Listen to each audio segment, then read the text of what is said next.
She is a stuttering soliloquy, a wounded symphony played by an orchestra of her family's I told you so. She, a tattered woman who bleeds like an oak tree. Her life story is just a sandpaper love song written on a napkin full of all the reasons why no one should ever try to hug the rain. You always end up soaking wet and by yourself.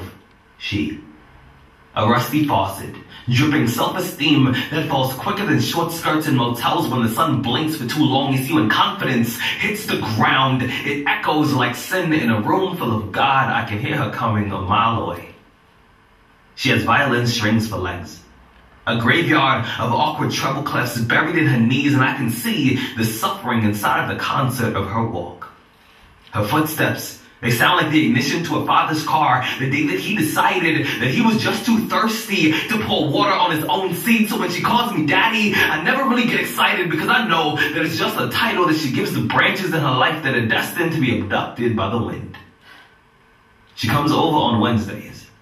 She walks into my room like a question that neither one of us has the courage to ask. You know, sometimes words, they get too heavy to sit on the ivory pedestals that we built inside of our mouths. You know, sometimes our actions, they join hands and they become behaviors that are too complicated for lips to say out loud. So instead, we just liberate our flesh, letting skin speak on our behalf, the language of those who are just as afraid of commitment as they are of being alone. And we speak it like it's our native tongue. Honestly, I can't tell you her favorite color,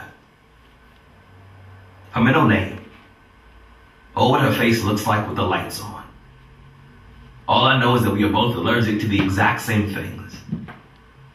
Compliments, the word beautiful, and someone saying I love you with arms full of acceptance and sincerity on their breath. And sometimes I wonder what she carries in the luggage underneath her eyes. I want to ask if those bags ever get too heavy for her face. But instead, I let those questions just sandcastle inside of my stomach.